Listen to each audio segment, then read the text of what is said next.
අපිට විශ්වාසයක් තියෙනවා කිසිම ආරක්ෂාවක් නැතුව මට එහා කෙළවරින් ඉඳන් මෙහා කෙළවරට එන්න පුළුවන්. දේශපාලන ඒ කියපු දේශපාලකයන්ට ඒ තත්ත්වයට එන්න බෑ. රතු නිවේදනය නිකුත් කරලා ඒක අවසන් වෙච්ච පුද්ගලෙක්. හරිද? අනික මෙයා ඩුබායි වලදී අත්අඩංගුවට පත් වෙන්නේත් මේ මත්ද්‍රව්‍ය සම්බන්ධව ප්‍රශ්නයකට නෙමෙයි. මෙයා මේ ඉරානි වීඩියෝ තිබ්බ කියලා නිෂි කිව්වා වගේම එහෙම තමයි අත්අඩංගුවට පත් වෙන්නේ. හැබැයි එතනදි ප්‍රශ්න කිරීම තුලින් තමයි අඳුනගන්නේ මෙයාට ශ්‍රී ලංකාව තුලින් රතු නිවේදනය නිකුත් කරලා තිබ්බා කියලා. එතකොට මේ වෙද්දි ලංකාවේ නිලධාරීන් එයාට රතු නිවේදනය ගන්න පෙළඹෙමින්, ඒ කියන්නේ වැඩ කටයුතු කරමින් සිටියදී තමයි ඩුබායි වලදී අත්අඩංගුවට පත් වෙන්නේ. තවත් ගේන්න ඉන්නවද මේ වැඩසටහන තවත් ක්‍රියාත්මක වෙන්න? තවත් තියෙනවා 73ක් විතර ගේන්න ඉන්නවා. ඒ කියන්නේ රතු වරන්තුව ගත්ත 73ක් ඉන්නවා. තවත් අපි 100කට අවසන් ප්‍රමාණයක් ඉන්නවා. මේ ආණ්ඩුවේ තියෙන ප්‍රශ්නේ තමයි අර ටිකක් නියුමෝනියාවට එළඹෙනකන් ඉන්නවා මේ ක්‍රියාමාර්ග ගන්න. ඔවුන්ගේ නිරන්තර ඉල්ලීම තමයි රස පරීක්ෂා වාර්තා කඩිනම් කරලා ඔවුන් අධිකරණ වලට ඉදිරිපත් කරන්න කියන එක. ඒ සඳහා අපි වැඩපිළිවෙල සකස් කරලා තියෙනවා. මම හිතනවා හොඳ සබඳතාවයක් මේ වෙනකොට කොට නැගිලා තියෙනවා. මේ தত্ত্বය මේ විපක්ෂ වලින් ඇති කරනකන් හරි වෙනම එළිය කණ්ඩායමෙන් ඇති කරනකන් හරි ඉන්නේ නැතුව කලින්ම ගිහිල්ලා මෙහෙම විමසලා බලලා ගැටලු මොනවද කියලා බැලුවා නම් මං හිතන්නේ මේ විපක්ෂයට චෝදනා කරන්න ඕනෙත් නෑ. ආණ්ඩුව පෙරලන්න වෙන කට්ටිය කටයුතු කරනවා කියලා චෝදනා කරන්න ඕනෙත් නෑ.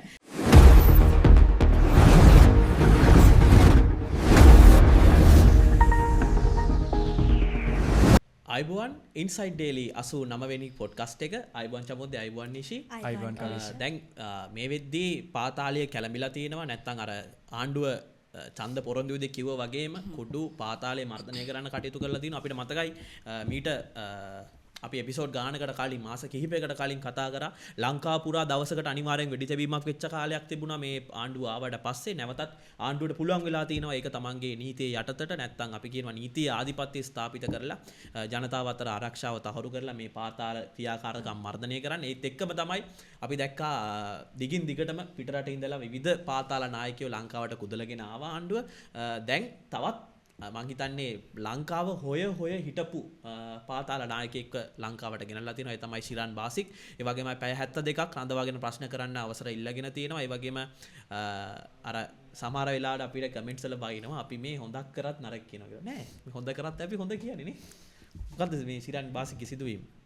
විශේෂයෙන් කවිෂ ඔතන ওই කාරණාව කියද්දි දැන් කවිෂ කිව්වා මේ පහුගිය කාලේ ලංකාවේ ඉඳලා දේශපාලඥයින් ඒ කියන්නේ දේශපාලඥයින් ඉන්නවා. එතකොට ලංකාවේ ආණ්ඩුව උත්සාහ කරනවා මත්ද්‍රව්‍ය වැටලීම් කරන්න, ඒ ජාවාරම් කරන පුද්ගලයන් අල්ලලා බන්ධනාගාර ගත කරන්න. හැබැයි ඔය කාරණාවත් එක්ක මම පොඩි කියන්නම් ඒ පහුගිය කාලේ හිටිය දේශපාලඥයොත් ওই විදිහටම බන්ධනාගාර ගත වුණා.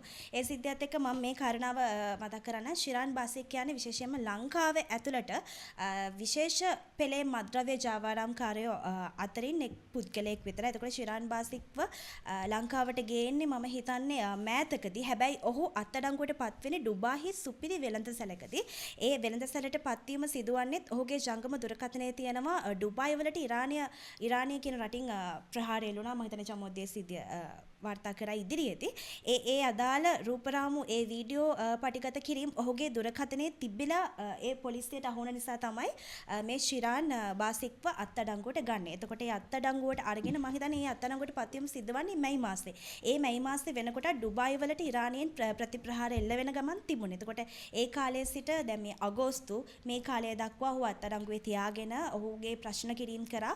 මම හිතන්නේ මෑතක් වනතුරුම ඔහුගෙන් ප්‍රශ්න කිරීම කරලා තිබුණේ ඔහුට මොකක්ද මේ ඉරානයත් එක්ක තියෙන සම්බන්ධය, ඔහුට මොකක්ද මේ ඒ අදාළ විදේශිකයන් එක්ක තියෙන සම්බන්ධය. මොකද ඔහුගේ දුරකථන ඇමතුමෙන් හම්බුනේ රූපරාමු ඒ අදාළ ප්‍රහාරවලට. හැබැයි මම හිතන්නේ ඒකට තවමත් නිශ්චිත පිළිතුරක් අපිට ඒ හරහා දැනගන්න හම්බුනේ නැහැ. නමුත් ඒ ප්‍රශ්න කිරීම හමුවේ ලංකාවේ මත්ද්‍රව්‍ය පෙළේ ඉන්න ප්‍රධානතම මත්ද්‍රව්‍ය ජාවාරම්කාරයෙක් විදිහට ශිරාන් බාසික් නම් කරන්න පුළුවන්. විශේෂයෙන් මේ මත්ද්‍රව්‍ය මම හිතන්නේ මත්ද්‍රව්‍ය පාතාලයේ ඉන්න 5 දෙනෙක්ගේ 5 දෙනාගෙන් එක පුද්ගලයෙක් තමයි 70කට ආසන්න මත්ද්‍රව්‍ය ප්‍රමාණයක් ලංකාවට එන පුද්ගලයන් අතරින් කෙනෙක් තමයි ඔහුව මේ විදිහට ගෙන්නලා තිබුණේ. ඔව් නිසි දැන් කතාවක් තියෙනවනේ අර දෙන දෙයියෝ ගෙදරටම ගෙනල්ලා දෙනවා කියලා කතාවක්.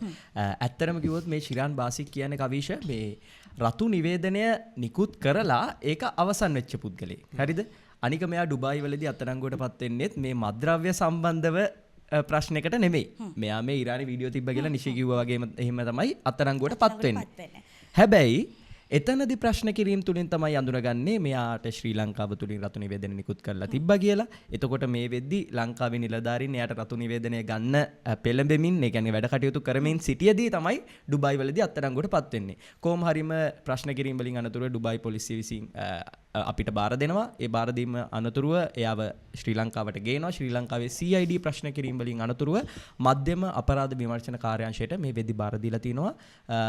පැය 72ක්. පැය 72ක ප්‍රශ්න කිරීම සඳහා දැන් ඔහු අරගෙන බාර දීලා තියෙනවා. එතන විශේෂම කාරණාව මේ ශිරාන් බාසික් කවිෂ චමෝද්‍ය 2018 ලංකාවෙන් නීතිගත විදිහට තමයි ලංකාවෙන් පිටව යන්නේ 2018. එතකොට දැන් මේ 2026. එතකොට මේ 2026 වෙනකොට 2018 සිට 2026 වෙනකොට ඔහු ඩුබායි අති ප්‍රසිද්ධ ඒ වගේම අති ජනප්‍රිය ඔහුගේ වෙළඳ සංගම් දෙකක් පවත්වගෙන ගිහිල්ලා තියෙනවා. ඒ කියන්නේ 2018 ඉඳලා 2018 ලංකාවේ නීතිගත විදිහට පිට වෙලා ඔහු මේ තරම් මුදලක් උපයන්න මොනවද කරේ? ඔහු කොහොමද එච්චර පොඩි කාල සීමාවක් තුල එතරම් මුදලක් උපයන්නේ? මේ වගේ ප්‍රධාන පෙළේ ආයතන දෙකක හිමිකාරයෙක් වෙන්නේ කොහොමද? හැබැයි ඒ වගේමයි වාර්තා වෙනවා එයාට මරයින් ඩ්‍රයිව් එක නැත්නම් අපි කියනවා මේ ගල්කිස්සේ ඉඳලා කොළඹට කොල්ලුපිටිය පැත්තට තියෙන පාරේ හෝටල් 4ක හිමිකාරීත්වය හෝටල් 5ක හිමිකාරුවෙක් කියලා වාර්තා කරනවා නිවුස් ෆස්ට්. එතකොට තනිකරම සුකොබ්බෝගේ දැවැන්ත සුකොබ්බෝගේ ජීවිතයක් තමයි ගත කරලා තියෙන්නේ. කොමාරි අර චමෝදේ කිව්වත් වගේ හරියටම වෙලාව ගැලපිලා තිනවා. රතු නිවේදනයත් හරියටම ගැලපිලා දැන් ඕන ලංකාවට අවිල්ලා තිනවා. ඒ වගේමයි අපිට වාර්තා වුණා තවත් මේ වගේ ලංකාව හොයන ඒ වගේම ලංකාවට ගෙන්න ගන්න බලාපොරොත්තුවෙන් ඉන්න අපේ පොලිසිය වැඩ කරන ඒ වගේ තවත් පාතාල කල්ලි නායකයෝ 63ක් පමණ ඉන්නවා කියලා තමයි නිවුස් එක වාර්තා කරන්නේ. අපි යමු පොලිස්පතිතුමාගේ ප්‍රකාශයක් තියෙනවා අපි ගිහිල්ලෙමු. පාතාලේ පතු වරෙන්තු පවා ලබා දී තිබෙන පාතාලය මේ විදේශ රටවලින් විශාල ප්‍රමාණයක් අරගෙන එනවා. තවත් ගේන්න ඉන්නවද මේ වැඩසටහන තවත් ක්‍රියාත්මක වෙනවා? තවත් තියෙනවා 73ක් විතර ගේන්න ඉන්නවා.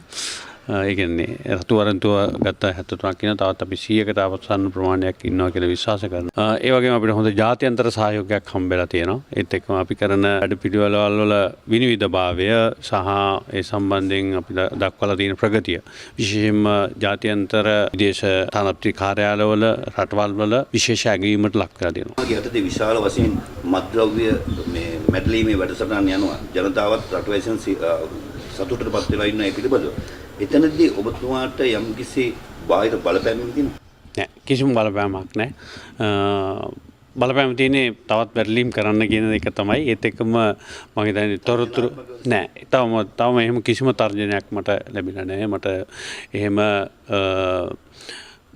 පෞද්ගලික වශයෙන් එහෙම කිසිම දෙයක් නෑ. හැබැයි මේ සම්බන්ධ ඒවට යම් ආධාර උපකාර කරපු ඒවට මුදල් යොදවපු ඒ කියන්නේ ඒවා ආයෝජනය කරපු කට්ටිය කැළඹිලා ඉන්නවා කියලා නිරීක්ෂණය වෙනවා. නමුත් දේශපාලකයන් ඔබතුමා සම්බන්ධයෙන් අනාගත වාක්‍යයක් කියලා තිබ්බා.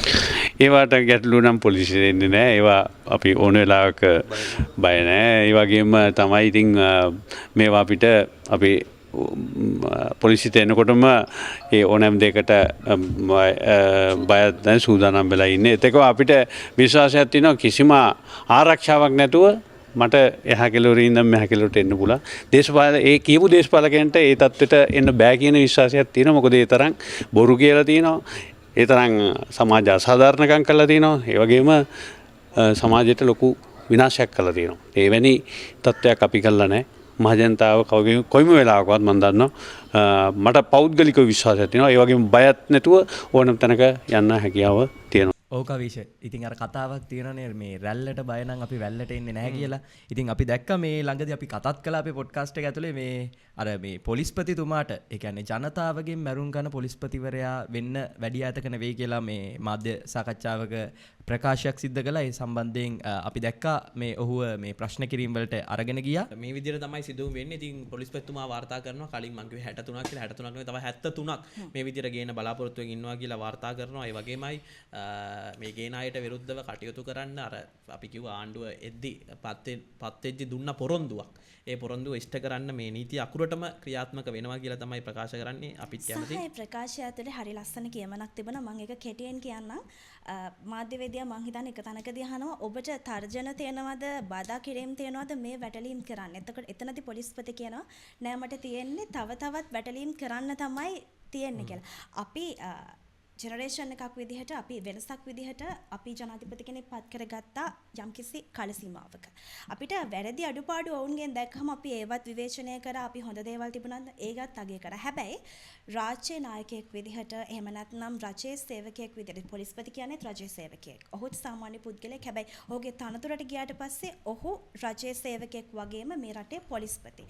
එතකොට ඒ වගේ පුද්ගලයෙක් කියනවා නම් මේ ආණ්ඩුව තියෙන වර්තමානය තුළ මට බලපෑම තියෙන්නේ මේක නතර කරන්න නෙවෙයි මට බලපෑම තියෙන්නේ මේක තවත් ඉදිරියට ගෙනියන්න කියලා අපි ජනතාව විදිහට මේ ඉන්නේ නැතුව අපි කිසිම කෙනෙක් විදිහට කවිෂ විදිහට මම නිශී විදිහට සහ චමෝදේ විදිහට තමයි අපි මෙතන ඉන්නේ සහ සියලුම ජනතාව නියෝජනය කරන විදිහට තමයි අපි මෙතන ඉන්නේ. ඒතර ජනතාව විදිහට අපි හරි ආසාවෙන් සහ අපි අහන්න ආස ප්‍රකාශයක් තමයි ඔහු එතනදී කරන්නේ. හැබැයි පහුගිය කාලේ සමහර ප්‍රකාශ තිබුණා බන්ධනාගාරගත වුණේ වැරදි කරපු නැති අය එතන ඉන්නේ නිකන් හිටගෙන ඉඳලා එක්කගෙන ගියපු අය එහෙම ප්‍රකාශයක් තියෙනවා.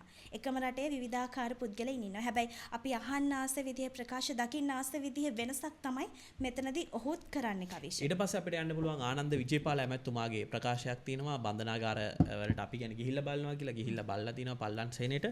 එතනදී ප්‍රකාශ කරනවා මේ වර්තමාන තත්ත්වය ඇති වෙන්න මොකද්ද බලපාපු හේතු. එතකොට ඒවට මොනවද අලුතෙන් ගේන්න යන පිළියම් මොනවද කියලා වාර්තා කරනවා. විශේෂයෙන් අපි මීට දින කිහිපයකට පෙර ආතුව ගරු ජනාධිපතිතුමාගේ ප්‍රධානත්වයෙන් විශේෂයෙන් ගරු අධිකරණ ඇමතිතුමා මහජන ආරක්ෂක ඇමති ඇටියට මමත් ඒ වගේම ආරක්ෂක ලේකම්තුමා මහජන ආරක්ෂක අමාත්‍ය ලේකම්තුමා පොලිස්පතිතුමා ඇතුළු සියලු පාර්ශ්ව විධ හමුදා නිලධාරීන් එකතු වෙලා සාකච්ඡාවක් කරා කොහොමද ලංකාව පුරා තියෙන බන්ධනාගාර 33 සියලු රැඳවියන්ගේ ජීවිත ආරක්ෂාව තහවුරු කරන්නේ. ඒ වගේම ඒ තුල සේවය කරන බන්ධනාගාර නිලධාරීන්ගේ ආරක්ෂාව සහතික කරන්නේ කොහොමද කියලා. ඒ අවසානයේ තීන්දුව කරා ඒ බන්ධනාගාර වලට ගිහිල්ලා ඒ බන්ධනාගාර පාදක කරගෙන හදිසි අවස්ථාවකදී ක්‍රියාත්මක වෙන්න පුළුවන් කමිටුවක් හදන්න. අද තව ස්වල්ප මොහොතකින් අපි කමිටුව මේ පල්ලන්සේ තරණ වර්ධකරුවන් පුනරුත්ථාපනය කරන මේ මධ්‍යස්ථාන වෙනුවෙන් අද නිර්මාණය කරගන්නවා. ඒකේ ප්‍රධානම අරමුණ තමයි සිරකරුවන් නැත්තම් රැඳවියන් ජීවිත ආරක්ෂා කරන එක. ඒ වගේම උන්ට තියෙන පහසුකම්. ඒ වගේම ජනාධිපතිතුමාගේ මැදිහත් වීමෙන් මේ මාසය තුල රසපරීක්ෂා වාර්තා 9000ක් අවසන් කරලා ඒ වාර්තා ප්‍රමාද වෙලා තියෙන රසපරීක්ෂා වාර්තා ලබා ගන්නත් ඒවා අධිකරණය වෙත ලබා දෙන්නත් පොලිසිය හරහා සම්බන්ධීකරණය කරන්නත් අවශ්‍ය සියලු විධිවිධාන හදලා තියෙනවා. අපිට අවශ්‍ය වුණා ඍජුවම මෙවුන් රඳවලා තියෙන වාට්ටු වලට ගිහිල්ලා ඔවුන් සමග සාකච්ඡා කරා. දැන් ස්වල්ප මොහොතකට පෙර ඔවුන් රඳවා සිටින වාට්ටු වලට අපි ගියා. ඔවුන් එක්ක සාකච්ඡා කරා. ඔවුන්ගේ ගැටලු අපි විමසලා බැලුවා. ආහාර පිළිබඳව, තනි ආරක්ෂක පහසුකම් පිළිබඳව බලාපොරොත්තු වෙන්නේ විශේෂයෙන්ම උන්ගේ නිරන්තර ඉල්ලීම තමයි රසපරීක්ෂා වාර්තා කඩිනම් කරලා ඔවුන් අධිකරණ වලට ඉදිරිපත් කරන්න කියන එක. ඒ සඳහා අපි වැඩපිළිවෙල සකස් කරලා තියෙනවා. මම හිතනවා හොඳ සබඳතාවයක් මේ වෙනකොට කොට නැගිලා තියෙනවා. දැන් රස පරීක්ෂක වාර්තා ප්‍රමාද වුණේයයි. එතකොට බන්ධනාගාරවල රැඳවියන්ගේ ඉල්ලීම් මොනවද? එතකොට දැන් තියෙන ප්‍රශ්නේ මොකද්ද? ප්‍රශ්නේ විසඳන්න කොහොමද කියලා. මේ අර අපි කියන අර විද්‍යාත්මක ක්‍රමයේ වගේ සම්පූර්ණ විසඳුම් එතකොට නිරීක්ෂණ පරීක්ෂණ ඔක්කොම ටික කරලා තියෙනවා. හොඳයි. හැබැයි මේ ප්‍රශ්නයක් ඉන්න වෙනකම්ම ඉන්නේ නැතුව මේවා ටික කරොත් තමයි අර ප්‍රශ්නේ උඩු දුවන්නේ නැතුව අපි කියනවා අර උණ හැදෙන මුල්ම අවස්ථාවේ අපි බෙහෙත් ගත්තොත් අපිට නියුමෝනියාවට යන්නේ නැතුව වළක්ව ගන්න පුළුවන්. හැබැයි අපි නියුමෝනියාවට ගිහිල්ලත් අපිට බෙහෙත් ගන්න පුළුවන්. හැබැයි අපිට ෂුවර් නෑ අපි ජීවත් වෙයිද නැත්නම් අපිට මරණාසන්න මොහොතකට යන්න වේද කියලා ෂුවර් නෑ. මේ ආණ්ඩුවේ තියෙන ප්‍රශ්නේ තමයි අර ටිකක් නියුමෝනියාවට එළඹෙනකන් ඉන්නවා මේ ක්‍රියාමාර්ග ගන්න. එහෙම වෙන්නේ නැතුව මම හිතන්නේ චමෝද්දේ ගාව තියෙනවා දැන් කරගෙන යන වැඩපිළිවෙල මොකද්ද කියලා බන්ධනාගාරවලට. ඕක විෂ මේ හැබැයි ඔයා කියපු කාරණේ තව පැත්තක් තියෙනවා අපිට බලන්න ගියොත් මේගොල්ලෝ ඒ කියන්නේ ප්‍රකාශ කරලා තියෙනවා මාධ්‍යයටම නිකුත් කරලා තියෙනවා සාමාන්‍යයෙන් මේ වගේ බන්ධනාගාර තුල මේ වගේ නොසන්සුන්කාරී තත්ත්වයක් ඇති වෙන්න ප්‍රධානතම හේතුව වෙලා තියෙන්නේ බන්ධනාගාර තුලට මත්ද්‍රව්‍ය යෑම මේගොල්ලෝ සැලකිය යුතු අන්දමින් පාලනය කරලා තියෙනවා කියලා. ඉතින් ඒ පිළිබඳව මාධ්‍යවල ප්‍රකාශ නිකුත් කරලා තියෙනවා. ඉතින් ඒකත් යම් තාක් දුරකට මේකට හේතුවක් වෙන්න ඇති කියලා මේගොල්ලෝ තුල සැකයක් තියෙනවා. කොහොම හරිම මෙතනදී අපි දැක්කා මේ වීඩියෝ පටේ කාරණා දෙකක් මේගොල්ලෝ පෙන්නුවා. පළවෙනි කාරණාව තමයි මේ වගේ හදිසි අවස්ථාවක ක්‍රියාත්මක වෙන්න කමිටුවක් නිර්මාණය කරන්න මේගොල්ලෝ යෝජනා වෙලා තියෙනවා.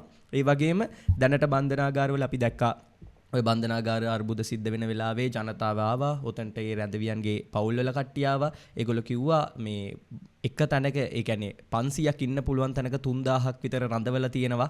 ඔය වගේ ප්‍රකාශ නිකුත් කළා.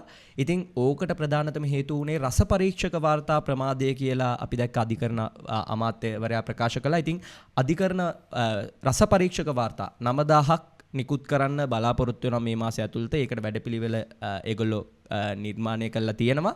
ඒකත් ඒගොල්ලෝ ප්‍රකාශ කරනවා. ඉතින් ওই කාරණා දෙකත් එක්ක කොහොම හරි අපි හිතනවා බන්ධනාගාර දැනට 5ක් තුල අර්බුදකාරී තත්ත්වයක් ඇති වුණා.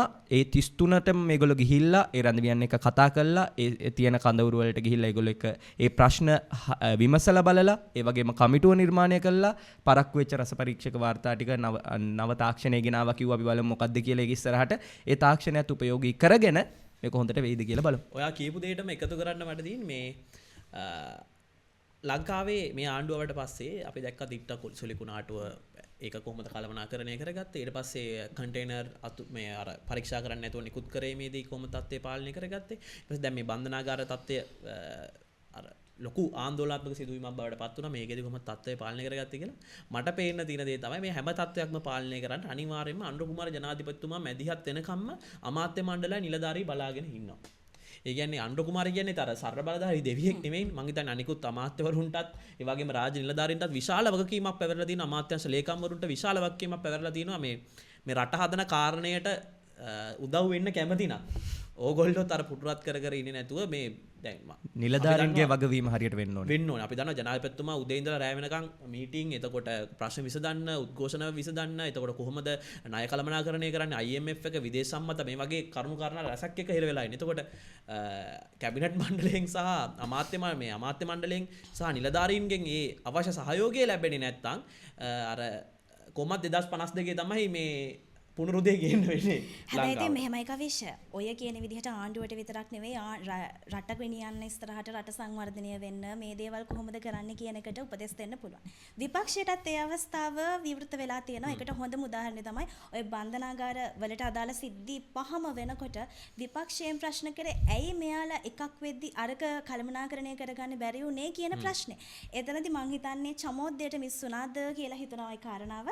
බන්ධනාගාර 33ටම අදාළව හදිස්සි ක්‍රියාමාර්ග හදිස්සි තත්ත්වයක් ඇති වුණොත් ක්‍රියාමාර්ග ගන්න පුළුවන් විදිහට කමිටු 33ක් ව්‍යාප්ත කරන්න පිටවන්න එයාලා උත්සාහ කරනවා. ඒගොල්ලෝ මේ අවස්ථාවේ සංවිධාන කටයුතු කරගෙන යන්නේ කොටස මං හිතන්නේ ඒක තමයි මේ අවස්ථාවේ තියෙන වැදගත්ම කොටස. මොකක්ම හරි හදිස්සි යම්කිසි තත්ත්වයක් ඇති වුවොත්. හැබැයි දැන් ආනන්ද විජේපාලටම තේරෙනවා ඇති මේ තත්ත්වය මේ විපක්ෂ වලින් ඇති කරනකම් හරි වෙනම එළිය කණ්ඩායමෙන් ඇති කරනකම් හරි ඉන්නේ නැතුව කලින්ම ගිහිල්ලා මෙහෙම විමසලා බලලා ගැටලු මොනවද කියලා බැලුවා නම් මං හිතන්නේ මේ විපක්ෂයට චෝදනා කරන්න ඕනෙත් නෑ. ආණ්ඩුව පෙරලන්න වෙන කට්ටිය කටයුතු කරනවා කියලා චෝදනා කරන්න ඕනෙත් නෑ. ඒ වගේමයි තව මේ අද පත්තරේ මරු ප්‍රකාශයක් තිබ්බා ලංකාදීප වාර්තා කරන්නේ අද ඉරිදා පත්තරේ බන්ධනාගාර නිලධාරීන් 3069කට ගිනියාවී පුහුණුවක් නෑ. එතකොට මේ පුහුණුව නැති බන්ධනාගාර නිලධාරීන් ටිකක් මේ යුද්ධයකට වගේ බන්ධනාගාර තුලකට දාලා ඊට පස්සේ ඒ මිනිස්සු අඩුම තරමේ ගිනියාවියක් කොහමද ඉන්නේ. ගිනියාවිය හොඳටම පාවිච්චි කරපු ගිනියාවිය නිකන් අර අපි බත් කනවා වගේ ගිනියාවිය අතේ තියන් හිටපු මේ පුද්ගලයෝ රැඳවිය පිරිසක් තමයි බන්ධනාගාරවල බහුතරයක් ඉන්නේ. අපි ඒක දැක්කා. ඒගොල්ලෝ කොහොමද අර මේ ගමුවේ සිදුවීම ඇති වුණාම කොහොමද මේ නිලධාරීන් ඝාතනය වෙද්දි කොහොමද වුන් අපි පාවිච්චි කරේ කියලා. සහ ඒක නිලධාරීන්ට පාලනය කරගන්න නොහැකි වුණා නම් ඒ නිලධාරීන් පිරිස ඒ ගිනියාවිත් එක්ක එළියට ආවනම් ඔයිට වඩා විනාශයක් වෙන්න පුළුවන්කම තිබුණා කවිෂ. මේක වාර්තා කරන්නේ ජාතික විගණන කාර්යාලය තමයි වාර්තා කරන්නේ 3069ක නිලධාරීන්ට මේ අවි පුහුණුවක් නැහැ කියලා. මං හිතන්නේ මේවා තමයි වෙන්න ඕනේ. මේවා ගැන තමයි මුලින්ම හොයන්න ඕනේ. ඒ කියන්නේ අර අපි බලමු කමිටුව තුලින් ඕවා ගැන අවධානය යොමු වෙලා ඕවට අවශ්‍ය පියවර ගනීද කියලා මේගොල්ලෝ. ඒ වගේම එතනදී කවිෂ බන්ධනාගාර සිදුවීමට අදාළව දැන් කලින් ඔයා කිව්වනේ නියුමෝනියාව හැදෙන්න කලින් බෙහෙත් ගන්න ඕනේ. හැදුනාට පස්සේ බෙහෙත් අරගෙන මැරෙයිද ජීවත් වෙයිද කියලා අපිට තීරණය කරන්න බෑ කියලා. බන්ධනාගාරයේ සම්බන්ධයෙන් විතරක් නෙවෙයි ආණ්ඩුව විසින් පාලනය කරන සියලුම දේවල් සම්බන්ධයෙන් ඔය තීන්දුව ඒ විදිහටම සාධාරණයි. මොකද දෙයක් වුණාට පස්සේ ඒකට විසඳුම් අරගෙන වැඩක් නෑ. මේ දේ මෙතන වෙන්න පුළුවන්ද කියන එකට තමයි ආණ්ඩුවක් පත් කරලා තියෙන්නේ. ඒකට අදාළව තමයි කැබිනට් මණ්ඩලයක් ඉන්නේ. ඒකට අදාළව ඊට පල්ලෙහා සේවකයෝ ඉන්නේ. අන්න ඒ සම්බන්ධයෙන් ඔය තිරගන්න. සිදුවීමට මේ එකතු කරන්න පුළුවන් මේ අපි දන්නවනේ දිට්ටා හානි වලට තමයි ඔය රීබිල්ඩින් ශ්‍රී ලංකා ෆන්ඩ් එක හැදුවේ. ඊට පස්සේ ඔක කෝප් කමිටුවේ වාර්තා වුණා. එම ෆන්ඩ් එකක් නැහැ. එතකොට නිකම්ම භාණ්ඩාගාරයට තමයි මුදල් බැර වෙලා තියෙන්නේ කියලා. ඊට පස්සේ අද සිළුමිණ පත්තරේ වාර්තා කරනවා දිට්ටා හානි වලට රජයෙන් නිදහස් කරපු කෝටි 8673ක්. කෝටි 8673කින් වියදම් කරලා තියෙන්නේ 2640යි. එතකොට තව කෝටි 6000 ගාණක් වියදම් වෙලා නැහැ. එතකොට උඩරට දුම්රිය මාර්ගය තාම හැදලා නැහැ. මං හිතන්නේ ඔය අපි දැක්කා මහනුවර දිස්ත්‍රික්කයට තමයි වැඩිම බලපෑමක් එල්ල වුණේ. ඒ දිස්ත්‍රික්කයේ ඇතැම් පළාත් තියෙනවා තවමත් මාර්ග පාලම් හැදිලා නැති. අපි දැක්ක අර කළුගඟේ කළු පාලම හදන්න ගෙනාපු ඒ බැකෝ ටික ගහගෙන ගිහිල්ලා තියෙනවා. එතකොට මෙහෙම වෙනකන් අර කලින් කියපු කාර්යයම තමයි කියන්න තියෙන්නේ. නියුමෝනියා වෙනකන් බලන් ඉන්නේ නැතුව වැඩ කරන්න නැත්තම් මේ සිද්ධිය සම්බන්ධයෙන් ඒවට අදාළව ජනතාව ආණ්ඩුවට විරුද්ධව එළියට බහින්න කලින් අර අපි කලින් කියපු විසඳුම උතන්ට මේ පාවිච්චි කරන්න පුළුවන්. ඊට පස්සේ කියන්න එපා මේ විපක්ෂය ඇවිල්ලා ආණ්ඩුව පෙරළුවා කියලා. ඕගොල්ලෝ හරියට වැඩ කරා නම් ආණ්ඩුව පෙරලෙන්නේ නැහැ. කලින් කියනවා වගේ අරුණ කියනවා වගේ අවුරුදු 30කට පස්සේ තමයි තව ආණ්ඩුවකට එන්න පුළුවන් කියන්නේ. අපිටත් ඒක තමයි. මේ ඒකින්ද වෙන ආණ්ඩුව වෙනකම් බලන් ඉන්නේ නැතුව ඕගොල්ලොන්ට පෙරලෙන්නේ නැතුව තියාගන්න අවශ්‍ය නම් මේ වැඩ ටික හරියට කරා නම් හරි. ඊට පස්සේ මේ අපිට යන්න පුළුවන් අනුරාධපුරේ බාලිකාවන්ගේ සිදුවීමක් තියෙනවා. මං හිතන්නේ ඊටමත් ආందోලනයට තුඩු දෙන ප්‍රවෘත්තියක් මේක. තාමත් බලධාරීන් ගියත් සැරිලා නැහැ. තාමත් කනගාටුදායක තත්ත්වයක් තමයි වාර්තා වෙන්නේ. මේ මත්පැති නිකන් අපි කියන්නේ අර කොළඹනේ සාමාන්‍යයෙන් ඔය පාතාලය මත්ද්‍රව්‍ය වැටලීම් මේ දේවල් වලට ගොඩක් වෙලාවට නම් කියවෙන්නේ කොළඹ විවිධ ප්‍රදේශ. දැන් මේ අනුරාධපුරේ පූජා භූමිය තියෙන පූජා භූමිය 8ම ස්ථානයේ තියෙන්නේ. එතකොට ලංකාවේ අර වැදගත්ම සිද්ධාස්ථාන ටික බෞද්ධයන්ගේ තියෙන්නේ. ඒ වගේ ප්‍රදේශයක මේ වගේ දෙයක් වෙනවා කියන්නේ මං හිතන්නේ ප්‍රදේශ 3ක් වාර්තා කරනවා. නොච්චියාගම, එතකොට අනුරාධපුරේ තවත් ප්‍රදේශ 2ක් වාර්තා කරනවා නොච්චියාගමට අමතරව. එතකොට පාසල් තුලින් මේ වගේ මත්පැති අහු වෙනවා කියන්නේ මං හිතන්නේ නිකන් අර ෆාමසියක් වගේ දැන් ඉස්කෝලවල. ඇත්තටම තත්ත්වය හරිම ඒ කියන්නේ කනගාටුදායක තත්ත්වයක් අවිෂ මේ උදා වෙලා තියෙන්නේ. ඒ වගේම මේ තොරතුරු වාර්තා කරන්නේ ලංකා ගුරු සංගමේ සභාපතිතුමා මේ කියන්නේ ප්‍රියන්ත ප්‍රනාන්දු තමයි මේක ප්‍රකාශයට පත් කරන්නේ. ඒ කියන්නේ කොහොමද දැරිවියකට ඒ කියන්නේ මත්ද්‍රව්‍ය සඳහා තමන්ගේ ශරීරයේ තියෙන ඒ කියන්නේ ලිංගික අවයව තමන්ගේ අත ස්පර්ශ කරන්න දෙන ඒ වගේ අදහසක් එන්නේ කොහොමද කියන ප්‍රශ්නේ තියෙනවා. විශේෂයෙන්ම කවිෂ මතු කළා වගේ ඒ කියන්නේ පූජා භූමිය තියෙන ස්ථානයක ඒ කියන්නේ උක කොළඹ මේ වගේ ඒ කියන්නේ ජනාකීර්ණ ප්‍රදේශවල වෙන එකටත් වඩා අනුරාධපුරයේ වගේ ප්‍රදේශයක ප්‍රසිද්ධ බාලිකා පාසලක ඇතිවීම ගැන ඉතාමත්ම මේ කියන්නේ කනගාටුදායක තත්ත්වයක් උදා වෙලා තියෙන කවිෂ. අනිත් එක ඒකේ මේ මත්ද්‍රව්‍ය විතරක් නෙමෙයි බලද්දී අර මේකේ කියනවා අර ලිංගික අවයව සම්බන්ධන ප්‍රකාශයක් නිකුත් වෙනවා සල්ලි අරගෙන මේක මං හිතන්නේ මේක පාසලක් නෙමෙයි වෙනම තත්යකට ගිහිල්ලා තියෙන්නේ. අනිත් එක කවිෂ මේ ඒ කියන්නේ අනිවාර්යෙන් මේ කියන්නේ අධ්‍යාපනයට ඇතුළත් වෙන්න ඕනේ. මේ කියන්නේ ලිංගික අධ්‍යාපනය පිළිබඳ දැනුම ඇතුළත් වෙලා තියෙනවා. එතනින් එහාට ගිහිල්ලා මේගොල්ලන්ගේ කියන්නේ ආධ්‍යාත්මික අධ්‍යාපනය ගැන ඇතුළත් වෙලා තියෙනවා. එහෙම වෙද්දි මේ වගේ කටයුතු ශ්‍රී ලංකා පාසල් තුල සිද්ධ වෙන වාතාවරණයක තමයි අපි ඉන්නේ. හැබැයි මේකට තියෙන දුකම කාරණේ තමයි කවිෂ මේක මේ අදාළ බලධාරීන්ට මේගොල්ලෝ මේක පැමිණිලි කරා කියනවනේ. එතකොට මේ ගැන මේ හිරු මාධ්‍යජාලය කරපු විමසීමකදී පොලිස් මාධ්‍ය ප්‍රකාශක නිකුත් කරලා තියෙන පොලිසියට තවමත් මේ සම්බන්ධයෙන් කිසිදු පැමිණිල්ලක් ලැබිලා නැහැ කියලා. මං හිතන්නේ ඇත්තටම මේ පොලිසියට පැමිණිල්ලක් ලැබීමටත් වැඩිය මං හිතන්නේ රටේ නීතිය ක්‍රියාත්මක කරන නිලධාරීන්ට වගකීමක් තියෙනවා මේ සම්බන්ධව හොයලා බලන්න. ඒ වගේමයි අර අවසානයේට අපිට දැක්කා රුවන්වැලි සෑ චෛත්‍යාරාමාධිකාරී පූජ්‍ය ඊතල වැටුණු වැවේ ඥානතිලක හාමුදුරුවනොත් මේ පිළිබඳව ප්‍රකාශයක් කරනවා. අපිට ඔය අනුරාධපුරේ සිද්ධාස්ථාන ගැන කතා කරද්දී අර කලින් අපිට මතකයි මාස කිහිපයකට කලින් හොඳ ආందోලනාත්මක සිදුවීමක් වාර්තා වුණා. මාධ්‍යවල ගියෙත් නැහැ. එතකොට මං හිතන්නේ මාධ්‍යවල නොකිය හැබැයි ආందోලනාත්මක සිදුවීම ඒක අනිවාර්යයි. එතකොට ස්වාමින් වහන්සේලාටත් මං කියන්නේ විශාල වගකීමක් තියෙනවා අනුරාධපුරේ තමන්ගේ ඒ කියන්නේ සමහර සිද්ධාස්ථානවල සමහර පූජ්‍ය පක්ෂයන් මේ වගේ වැඩ කරද්දී එතකොට පන්සලට එන දායකයෝ එතකොට ඒ කට්ටියගේ ළමයි මේ වගේ දිශාවකට යොමු වෙන එක අහන්නත් දෙයක් නෙවෙයි. ඒකින්ද මං හිතන්නේ පූජ්‍ය පක්ෂයටත් දැවැන්ත වගකීමක් තියෙනවා. තමන්ගේ කාරණේ හරියට ඉස්සර කරගන්න. සමෝදේ කියපු විදිහට කවිෂ මෙහෙම දෙයක්ත් තියෙනවා. හැම සිදුවීමකට අදාළව පැමිණිල්ලක් අවශ්‍ය වෙන්නේ නැහැ. සමහර සිදුවීම් තියෙනවා පැමිණිලි නැතුව අනිවාර්යයෙන්ම ඒ සම්බන්ධයෙන් විමර්ශනය කරන්න පුළුවන්. මේ වගේ සිදුවීමකට පැමිණිල්ලක් අවශ්‍ය වෙන්නේ නැහැ. අදාළ පාසලට ගිහිල්ලා අදාළ වැටලීම කළා අදාළ සිසුන්ව පරීක්ෂා කරන්න මම හිතන්නේ නැහැ පොලිසියටවත් මේ අදාළ පොලිසියේ ඉන්න නිලධාරීන්ටවත් පැමිණිල්ලක් අවශ්‍යයි කියලා. මොකද නීතිය සම්බන්ධයෙන් ගත්තත් රටේ සම්බන්ධයෙන් ගත්තත් ජනතාවගේ ආරක්ෂාව සම්බන්ධයෙන් ගත්තත් මේ සියලුම දේවල් ආවරණය වෙන සිදුවීමක් තමයි මත්ද්‍රව්‍ය කියලා කියන්නේ. ඒතර ආණ්ඩුව එක පැත්තකින් ඉන්න රටේ ඉන්න ප්‍රබල මත්ද්‍රව්‍ය ජාවාරම් කරුවන් මෙරටට ගෙන්න ගන්න එතකොට මේ රට තුළ ඉන්න ජාවාරම් කරුවන් අල්ලන්න නීතිය යටතට ගන්න උත්සාහ කරද්දී මං හිතන්නේ ඊට යටින් ඉන්න අදාළ අංශවලටත් ඔවුන්ගේ වගකීමක් තියෙනවා ඒ අදාළ පාසල් වලට අදාළ ආයතන වලට එහෙම නැත්නම් මත්ද්‍රව්‍ය සම්බන්ධයෙන් මොකක් හෝ සිදුවීමක් සිදුවන ඕනම තැනකට පැමිණිල්ලක් නැතුව ගිහිල්ලා විමර්ශනය කරන්න පරීක්ෂා කරන්න මං හිතන්නේ ඒකට අදාළ අවස්ථාව සහ හැකියාව අදාළ අංශවලට තියෙනවා. අනිත් එක කවිෂ මේ හරි ලස්සන කතාවක් නිශී මතු කළා. ඒ කියන්නේ ඔය මේ ප්‍රශ්නේ මූලයට යනවා. ඒ කියන්නේ ගිහිල්ලා රේ තියෙන ඒ සංවිධානාත්මක ජාල ඒව ඔක්කොම අත්අඩංගුවට ගන්නවා. හැබැයි මේ ප්‍රශ්නේ තියෙන පුංචි කොලාතු කැලිත් අපි අවධානය යොමු කරන්න ඕනේ. මොකද මේක දැනට ඇවිල්ලා තියෙන ටික ලංකාව තුල මේවා වෙනවා. අපි දැක්ක ඔය නිවුස් එකේ තියෙනවා මේ කියලා තියෙනවා මේ ඔය අවට ඖෂධාගාරයක් මේ පරීක්ෂා කිරීමේදී ඔය මත්පෙති 1000කට ආසන්න ප්‍රමාණයක් අත්අඩංගුවට අරගෙන තියෙනවා. ඉතින් ඔය තුලින් ගිහිල්ලා අපි බලන්න ඕනේ මේවා බෙදෙන්නේ කාටද? මේවා පාසල් ශිෂ්‍යයෝ විතරක් නෙමේ. ඒ උපකාර පන්තිවල බෙදෙන්න පුළුවන්. ඒ අවශ්‍ය ජනතාව අතර බෙදෙන්න පුළුවන්. කුඩා දරුවන් අතර යන්න පුළුවන්. ඉතින් ඒ නිසා මේ පිළිබඳ ඔබේ අවධානය පිණිසයි අදාළ නිර්ධාරණයට. අවසාන වශයෙන් මම පොඩි මතක් කිරීමක් කරන්න ලංකාව තුළ ගත්තොත් සමාජීය වශයෙන් ගත්තත් දේශපාලනික ගත්තත් සිදුවෙන පුංචි උනත් ලොකු උනත් හැම සිදුවීමක්ම එකිනෙකට ගැටෙනවා කවිෂ. මම එහෙම කියන්න හේතුව මේ අනුරාධපුර සිද්ධියට අදාළව පොලිස්පති හරි අදාළ පොලිසිය හරි අනුරාධපුර පොලිසිය හරි කුමන හෝ නිලධාරියෙක් කියනවා නම් අපිට ආවේ නෑ ඒ සම්බන්ධයෙන් පැමිණිල්ලක් ඒ නිසා අපි විමර්ශනය කරන්නේ නෑ කියලා. හරි ඔබතුමාලා විමර්ශනය කරන්න එපා.